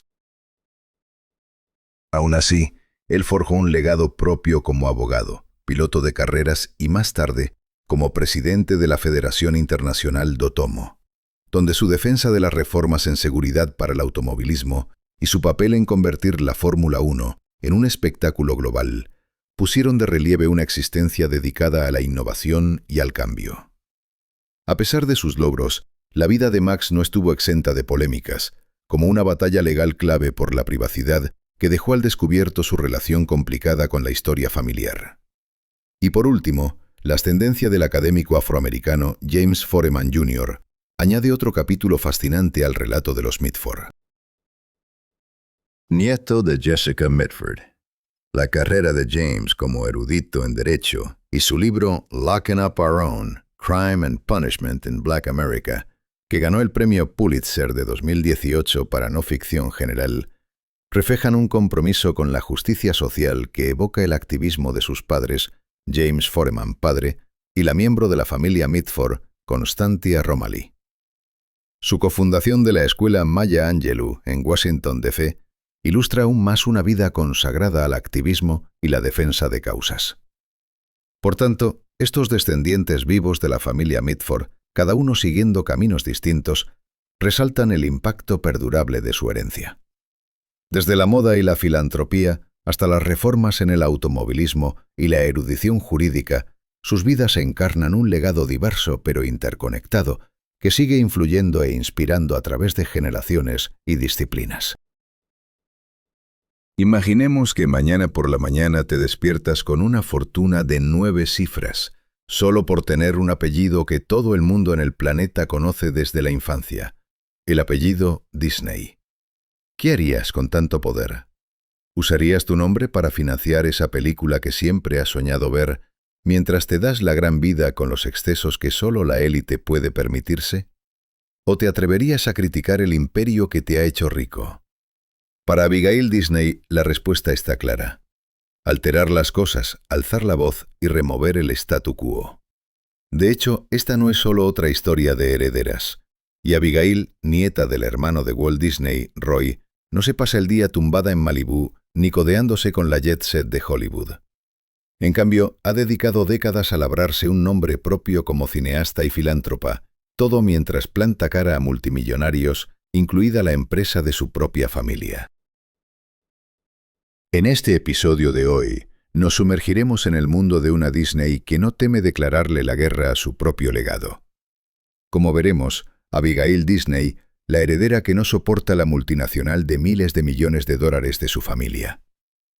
Abigail Disney no es la típica heredera que se relaja sobre una pila de millones heredados. De hecho, la nieta de Roy Disney, cofundador de The Walt Disney Company, mantiene un patrimonio neto de unos 120 millones de dólares estadounidenses en 2024. Y sí, su fortuna proviene del legado familiar. Pero ha pasado su vida adulta demostrando que ofrece mucho más que un apellido famoso. Su primer movimiento fue un golpe maestro: tomar las riendas de Fork Films, la productora neoyorquina que cofundó y de la que es CEO y presidenta. Bajo su dirección, Fork Films sacó adelante un montón de documentales aclamados por la crítica, desde The Queen of Versailles hasta Pray the Devil Back to Hell. Luego, armada con determinación, asumió el rol de directora, consolidando su fama como cineasta dispuesta a abordar temas complicados. Pero el verdadero plato fuerte de Abigail es su labor filantrópica. Mientras sus antepasados construían un imperio de parques temáticos y un arsenal de activos que dan envidia, ella se ha alejado del brillo y el glamour. Nada de mansiones en la playa de Malibú, ni áticos imponentes en Manhattan. No es precisamente la imagen del estilo de vida jet set. De hecho, mientras muchos herederos ricos se arriman a yates e islas privadas, ella presume con orgullo de haber donado la friolera de $70 millones de su bolsillo desde que cumplió los 21. Y no se conforma con firmar cheques. Ha hecho de su misión criticar el mismo sistema que la enriqueció. De hecho, Abigail ha arremetido contra multimillonarios que, según ella, evaden impuestos y ha presumido de un manejo responsable de la riqueza que deja a la mayoría de los magnates escondidos tras sus equipos de relaciones públicas.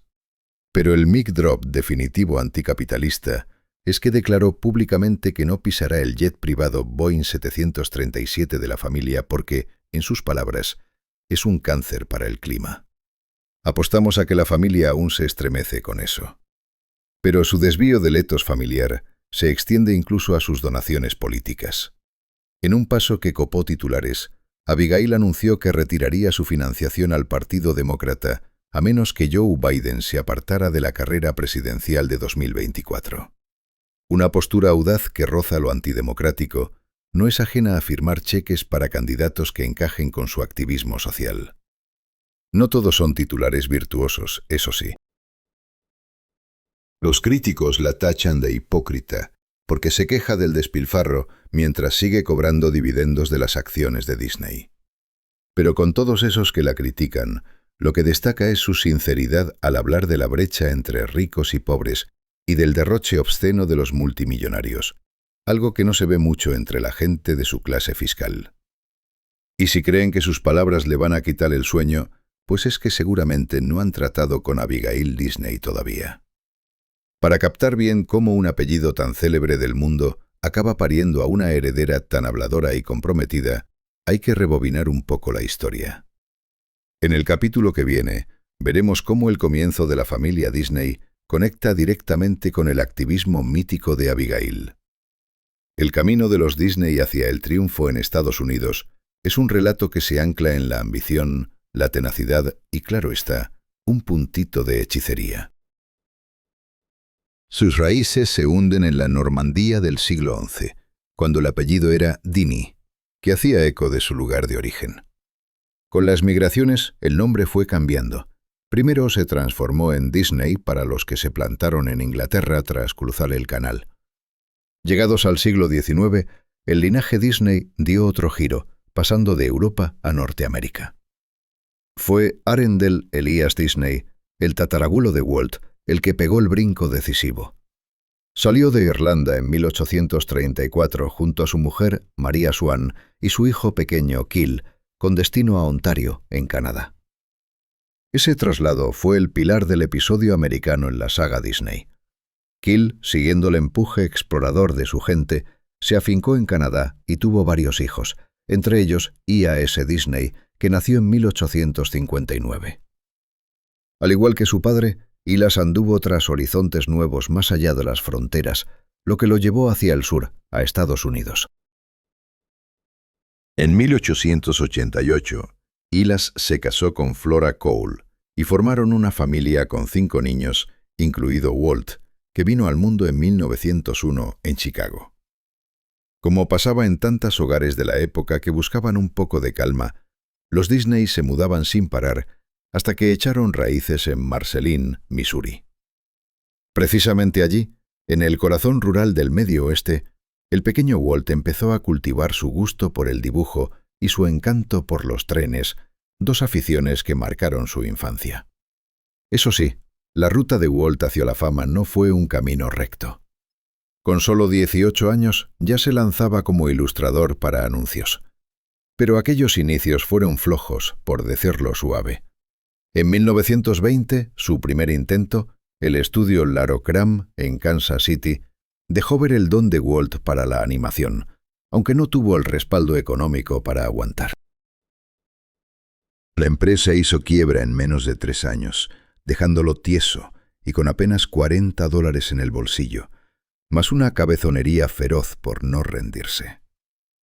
Sin achantarse, se plantó en California para aliarse con su hermano Roy, y juntos montaron el Disney Brothers Cartoon Studio. Sus primeras obras pillaron vuelo, sobre todo el personaje Oswald the Lucky Rabbit, que se ganó un público discreto. Aún así, los hermanos aprendieron a hostias la cara cruda de los negocios cuando les quitaron los derechos de Oswald al distribuidor. Ese golpe, paradójicamente, encendió la chispa creativa de Walt. En el tren de vuelta a California, galabateó los primeros trazos de lo que acabaría siendo el icono más famoso de la animación, Mickey Mouse. El estreno, eso sí, no salió redondo. Los dos primeros cortos de Mickey, Playing Crazy y The Galloping Gaucho, se quedaron en el limbo sin pactos de distribución. Pero Walt, siempre al acecho de oportunidades, no tardó en apostar por la tecnología novedosa del sonido sincronizado. El tercer corto, Steamboat Willie, se proyectó en 1928 con audio perfectamente alineado, algo que flipó a la gente. Fue un bombazo instantáneo, que catapultó a los Disney al estrellato y convirtió a Mickey en un símbolo mundial. Con el tirón de Mickey, los hermanos miraron más allá. En los 30 y 40, sacaron una ristra de pelis animadas que cambiaron las reglas del juego. El pico llegó el 21 de diciembre de 1937, con el estreno de Snow White and the Seven Dwarfs, la primera cinta animada de largometraje completo. Muchos la vieron como un disparate, pero resultó un exitazo en crítica y taquilla, con beneficios que sostuvieron al estudio por años. Después vinieron otros tesoros como Pinocchio y Fantasia en 1940 y Bambi en 1942. Las ganas de Walt, en cualquier caso, iban más allá de las películas. El 17 de julio de 1955 inauguró Disneyland en Anaheim, California, y el parque atrajo a más de 28,000 visitantes el día de apertura, marcando un antes y un después en el ocio interactivo.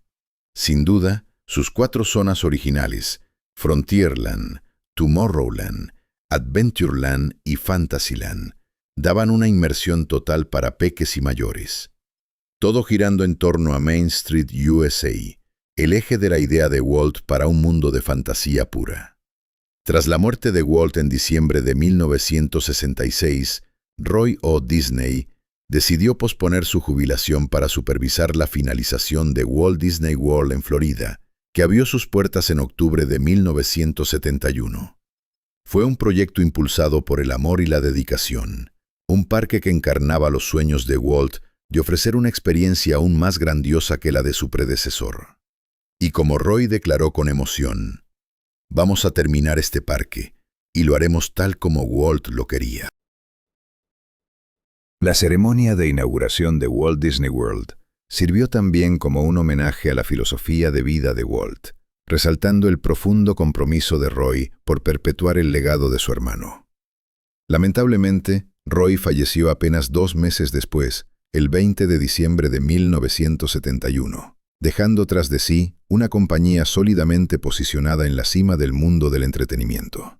Una empresa que siguió expandiéndose, adaptándose y liderando. En los años siguientes, el rol de la familia en la compañía evolucionó con una nueva generación, como Roy E. Disney, hijo de Roy O. Disney, que dejó su propia huella. Y así, fue la hija de Roy E. Disney, Abigail Disney, nacida el 24 de enero de 1960, quien se convertiría en una defensora de causas sociales y en una voz crítica de la misma marca que la familia había creado. Abigail Edna Disney llegó al mundo el 24 de enero de 1960 en North Hollywood, California, ya marcada de forma indeleble por los logros de su familia desde el principio, porque cuando dio sus primeros pasos, el nombre Disney ya se había consolidado como un emblema de entretenimiento e ingenio. Su padre, Roy E. Disney, era una figura destacada en la compañía Walt Disney, ocupando cargos como vicepresidente del Consejo de Administración y presidente del Departamento de Animación. Sin embargo, fueron su abuelo, Roy O. Disney, y su bisabuelo, el legendario Walt Disney, quienes habían sentado las bases de un imperio que redefinió la cultura popular estadounidense. Como resultado, desde pequeña, Abigail se vio inmersa en un entorno impregnado de la mezcla única de privilegios y presiones de Hollywood. Su familia, pilar de la industria del entretenimiento, la envió a la prestigiosa Buckley School, un centro educativo conocido por formar a los hijos de las élites de Hollywood. Y la Buckley School, en las décadas de 1960 y 1970, era un semillero de futuros líderes y pioneros, con un currículo exigente que combinaba rigor intelectual y libertad creativa. Pero Abigail no era una alumna cualquiera. Entre los hijos de estrellas y ejecutivos de estudios, ella optó deliberadamente por forjarse su propia identidad en lugar de limitarse a disfrutar del brillo de los éxitos familiares. Y aunque el apellido de su padre le abría puertas, fue la tenacidad y la determinación de Abigail lo que le permitió dejar su propia impronta. Una vez superada la Buckley, Abigail puso su mirada en la Universidad de Yale, un faro de prestigio académico e influencia social. Se sumergió en la literatura inglesa, un ámbito que demandaba el tipo de análisis matizado y pensamiento crítico que le iba como anillo al dedo.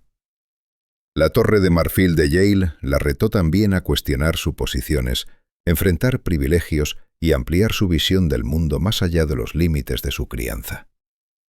Al graduarse en 1982 con una licenciatura en artes, Abigail no solo emergió como un producto de las tradiciones académicas de Yale, sino como una pensadora lista para abordar cuestiones sociales con una mirada crítica aguda.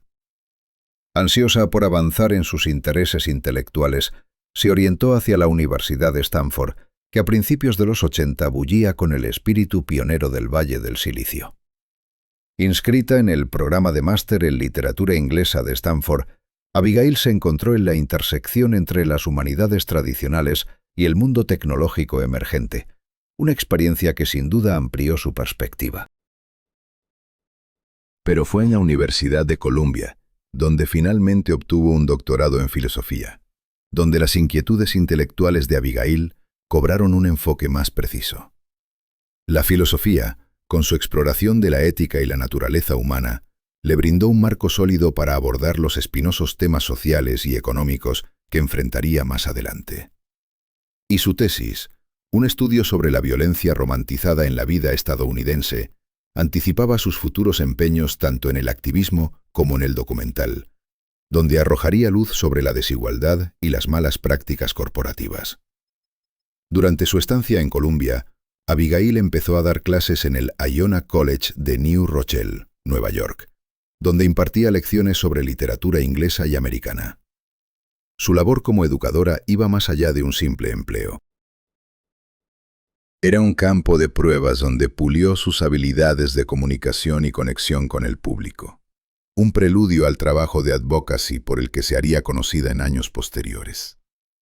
Luego, en 1988, Abigail se casó con Pierre Norman Hauer, un paso que marcaba un nuevo capítulo. Juntos criaron a 4 hijos, equilibrando las responsabilidades familiares con el creciente involucramiento de Abigail en causas sociales. Aún así, mientras navegaba por hitos personales, seguía muy consciente de las responsabilidades que conllevaba su apellido. No fue hasta la edad adulta cuando Abigail empezó a enfrentarse a las enormes desigualdades dentro del imperio Disney. Lo que al principio era una simple reflexión sobre las diferencias entre los sueldos de los ejecutivos y los salarios de los trabajadores, pronto se convirtió en una cruzada a gran escala. Verá, el activismo de Abigail Disney arrancó, como suelen hacer estos procesos de toma de conciencia, con una carta. Un mensaje de Facebook, para ser precisos, de un empleado de Disneylandia que detallaba sus problemas económicos a pesar de trabajar a jornada completa. Y la heredera de Disney, que siempre había dado por sentado que la empresa era un ejemplo de generosidad corporativa, se quedó atónita ante la realidad de ese reino familiar tan famoso. Era 2018, y la idea que Abigail tenía de la magia Disney estaba a punto de chocar con su crítica más dura, ella misma. En menos de un año desde esa revelación, ya había salido en titulares nacionales, calificando de locura los $65 millones que el entonces CEO Bob Iger cobró en 2018, y criticando abiertamente el hecho de que sus ingresos superaran en más de 1.400 veces el salario medio de los empleados de Disney. No es de extrañar que esos comentarios resonaran en los pasillos del poder, desatando un debate encendido sobre la desigualdad de ingresos y si los líderes corporativos tenían alguna obligación real hacia quienes ocupaban los escalones más bajos de la escalera. A continuación, en mayo de ese año, Abigail fue más allá de las apariciones en medios y la indignación en redes sociales, llevando su causa directamente a Washington, D.C., ante el Subcomité de Protección al Inversor de la Comisión de Servicios Financieros de la Cámara. Allí testificó, instando a que Disney, una de las empresas más rentables del mundo, simplemente hiciera las cosas mejor. «Paguen un salario digno a los empleados», suplicó, y si eso implicaba una ligera caída en el valor de las acciones o un bono ejecutivo menos fastuoso, que así fuera. Sin embargo, las palabras y las apariciones no bastaron. Así que, en julio de 2019, dio el paso radical de verlo con sus propios ojos. De incógnito y sin avisar, pasó un día deambulando por los parques como una visitante más. Pero lo que vio iba más allá de sonrisas forzadas y jornadas interminables. Habló con trabajadores que contaban cómo vivían al día pese a décadas de lealtad. Salió del parque furiosa, denunciando que algunos empleados incluso rebuscaban en contenedores de basura en busca de comida. La compañía Walt Disney desestimó rápidamente su valoración como una exageración grosera e injusta, pero el daño ya estaba hecho. Su crítica se había convertido en una espina en la imagen tan cuidada de Disney. Luego, cuando la empresa pasó el relevo de CEO a Bob Chapek en 2020, Abigail no albergaba grandes esperanzas. Si acaso, argumentó que las cosas podrían empeorar, señalando que Chapek había supervisado muchas de las transformaciones que ella consideraba que habían erosionado el bienestar de los trabajadores. Sin amilanarse por el cambio de liderazgo, siguió presionando por reformas sistémicas, incluso cuando sus críticas caían en oídos corporativos cómodamente sordos. Por eso, fue por entonces cuando Abigail se puso a trabajar en un documental, un análisis más profundo de los mismos problemas contra los que tanto había arremetido. The American Dream and Other Fairy Tales, codirigido con Kathleen Hughes, se estrenó en el Festival de Sundance en enero de 2022. La película ponía en contraste la opulenta riqueza de los ejecutivos de Disney con las historias de los trabajadores de los parques luchando por pagar el alquiler. Y el título en sí era un golpe directo a la imagen idealista que la empresa de su familia había proyectado durante casi un siglo. El estreno público llegó en septiembre de 2022, con críticas mixtas. Quienes alabaron su tono audaz se toparon con otros que lo veían algo superficial, con más peso en el impacto emocional que en un análisis económico contundente. Aún así, el documental reavivó el debate sobre la desigualdad de la riqueza y la ética corporativa, manteniendo el activismo de Abigail en el centro de atención. Pero la heredera de Disney no tenía intención de parar ahí. A finales de ese mismo año, se unió a los Patriotic Millionaires, un grupo dedicado a abogar por impuestos más altos a los ricos. De repente, su enfoque no se limitaba a Disney, sino que abarcaba un amplio espectro de temas, desde el cambio climático hasta la redistribución de la riqueza. Pidió una tributación más alta para los aviones privados y un mayor escrutinio de las prácticas corporativas en todas partes, convirtiéndose en una voz no solo para los oprimidos, sino en contra del poder descontrolado de la clase adinerada. Y luego llegó 2024, el giro más sorprendente de Abigail hasta la fecha. En un movimiento inesperado, retuvo sus donaciones al Partido Demócrata, declarando que no apoyaría la candidatura a menos que el presidente Biden renunciara como nominado. La declaración causó conmoción en los círculos de recaudación de fondos de élite del partido. Sin embargo, no del todo sorprendentemente, cuando Biden respaldó a la vicepresidenta Kamala Harris para la carrera presidencial de 2024, Abigail dio marcha atrás en su posición. El 22 de julio, ella prometió su apoyo a esta nueva candidata, llegando incluso a anunciar que organizaría un evento benéfico para la campaña de Harris, declarando: «La apoyo con todo mi corazón». Así que, aunque sigue manteniendo una fortuna personal que supera los 9 dígitos, Abigail Disney parece satisfecha, para bien o para mal, dedicándose al activismo y a la participación política, en lugar de simplemente despilfarrar el dinero de la familia. Imagina al patriarca conservador por excelencia, el símbolo de la política de derechas estadounidense, el 40º presidente de los Estados Unidos, Ronald Reagan.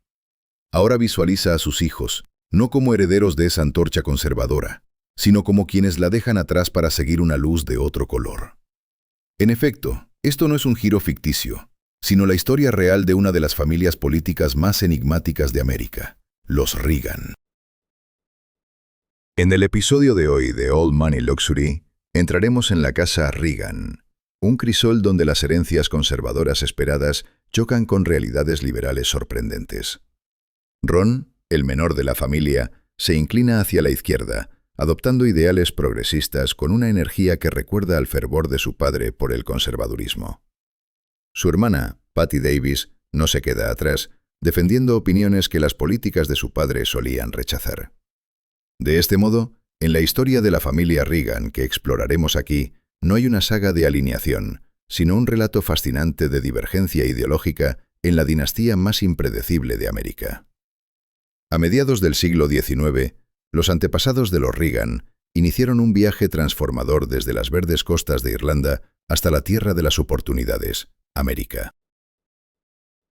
Esta emigración se produjo en un periodo turbulento para los irlandeses, marcado por la tristemente famosa Gran Hambruna que azotó entre 1845 y 1852.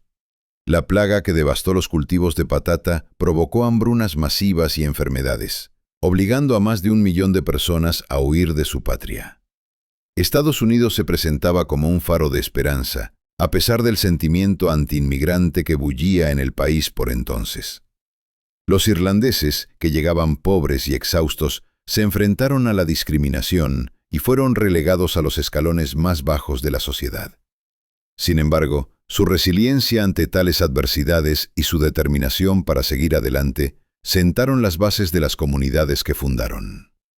Fue precisamente en esa época de cambios sociales y transformaciones cuando se desarrolló la historia familiar de Ronald Reagan. Nacido en el corazón de Tampico, Illinois, su padre, el carismático Jack Reagan, era un vendedor con un don para contar historias cautivadoras. De Jack heredó el joven Ronald no solo el arte de narrar, sino también un sentido del humor vivo, cualidades que moldearían su futura imagen pública. Con el tiempo, la familia Reagan recorrió el paisaje de Illinois, viviendo en pueblos como Monmouth y Galesburg, antes de echar raíces en Dixon, donde se formaron los años juveniles de Ronald. Y el 6 de febrero de 1911, llegó al mundo Ronald Wilson Reagan. Sus padres, el ya mencionado John Edward Jack Reagan y Nell Wilson Reagan, le inculcaron un fuerte sentido del trabajo, el deber y un amor inquebrantable por su país. Su profunda fe cristiana dejó además una huella en el carácter de Ronald, una guía que iluminaría su vida. Tras graduarse en el Eureka College en 1932, Reagan inició una carrera en la que dominaría el arte de la comunicación. Y cuando el mundo de la radiodifusión le llamó, respondió, ascendiendo desde locutor deportivo hasta convertirse en una personalidad radial querida. Esos años iniciales en la radio forjaron su extraordinaria capacidad para conectar con el público, una habilidad que le sería invaluable en la política. Luego, en 1937, se abrió un nuevo capítulo cuando Reagan se adentró en el fascinante mundo de Hollywood. Warner Brothers vio su potencial como estrella y lo impulsó a papeles principales en joyas cinematográficas como Newt Rogney, All American y Kings Row. El amor también tuvo su papel en su trayectoria vital. Su primer matrimonio, con la actriz Jane Wyman, en 1940, dio como fruto 2 hijos, Maureen y Michael. Desgraciadamente, esa historia de amor cinematográfica llegó a su fin con el divorcio en 1948. No obstante, la gran historia romántica de la vida de Ronald Reagan aún estaba por escribirse. En 1952, Encontró a su musa y compañera en Nancy Davis, una figura luminosa que se convertiría en parte esencial de su vida y carrera. Su unión, que duró más de 5 décadas hasta la muerte de Reagan en 2004, se erigiría como una de las parejas más icónicas de la política estadounidense. Pero antes de que el mundo lo conociera como gobernador o presidente, Ronald Reagan era un actor, una voz que resonaba en las ondas radiales y un hombre de encanto persuasivo en las pantallas de televisión. Mientras el sol dorado de California se ponía en el horizonte, un nuevo amanecer se avecinaba. Uno que entrelazaría el destino de la familia Reagan con la gobernanza de un estado y más tarde de una nación. En aquel momento, cuando decidió presentarse como gobernador de California, Ronald Reagan ya era un rostro conocido para los estadounidenses, aunque su papel era completamente distinto. Apareció en la gran pantalla como actor y más tarde asumió el rol de líder en el sindicato de actores de cine. Sin embargo, su paso de la actuación a la contienda política no fue un cambio repentino. Fue más bien una evolución paulatina que reflejaba su creciente interés por la política conservadora en oposición al dominante espíritu liberal de Hollywood en esa época. En concreto, la entrada de Reagan en la política se dio con un discurso en apoyo a Barry Goldwater en 1964, que caló hondo entre muchos conservadores californianos. Las habilidades comunicativas que había pulido en Hollywood le resultaron ahora muy útiles en el ámbito político, permitiéndole conectar con los votantes de manera personal. Ese carisma innato y su visión de una California más conservadora sentaron las bases para su exitosa candidatura a gobernador en 1966. Durante su mandato, se centró en reducir la intervención gubernamental en temas sociales, aflojar las riendas a las empresas y aplicar recortes fiscales masivos. Su idea era avivar el espíritu del libre mercado, liberándolo de regulaciones excesivas y creando un entorno propicio para la iniciativa y el emprendimiento privado. Y en el momento de su toma de posesión, el país lidiaba con una inflación de 2 dígitos y tipos de interés disparados, problemas que Reagan prometió afrontar de frente. En 1976, Reagan perdió por poco la nominación republicana a la presidencia, pero se consolidó como una fuerza imponente en la política nacional. Su firme adhesión a los principios conservadores le granjeó un seguimiento apasionado, afianzando su posición como figura clave en el Partido Republicano. Luego, en 1980, se presentó a la presidencia, alzando la bandera de la restauración del orgullo y la fuerza americana, encarnando el espíritu americano por excelencia de autosuficiencia y resistencia. Los pilares de su programa incluían un compromiso inquebrantable con la reducción de la intervención estatal en la economía y el aumento del gasto militar, que se convertirían en fundamentos de su mandato. Al asumir el cargo más alto del país, Reagan fue recibido con una oleada de optimismo y esperanza. Aún así, se topó con un sinfín de desafíos formidables. Una recesión acechaba y las tasas de desempleo se disparaban, ensombreciendo sus primeros días en el poder. La presidencia de Ronald Reagan se caracterizó por una estrategia económica que priorizaba recortes fiscales, desregulación y un fuerte impulso al gasto en defensa.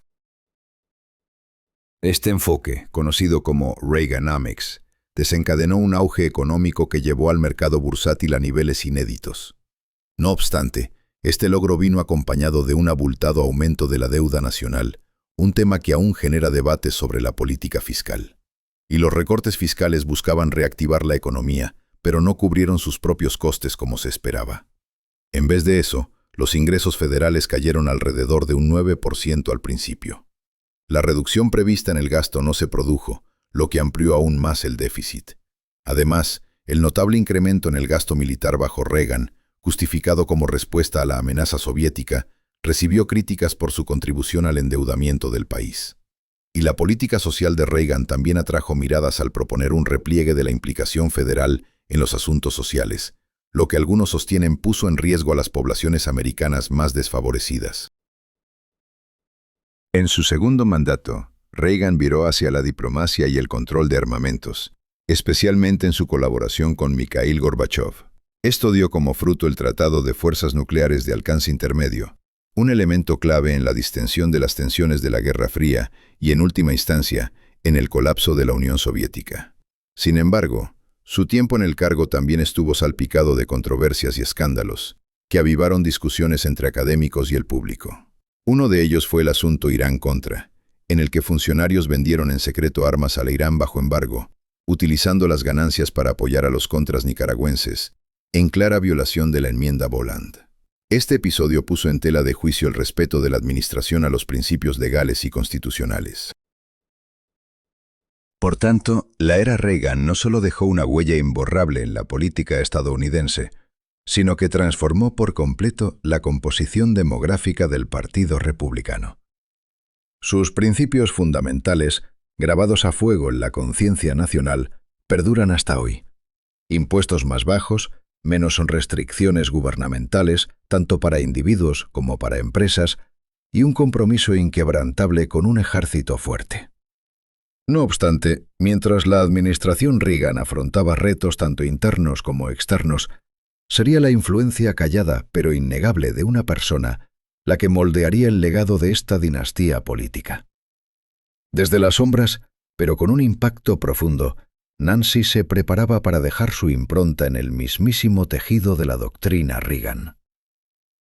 En las páginas sagradas de la historia americana, la indomable Nancy Reagan surge como una primera dama de influencia formidable.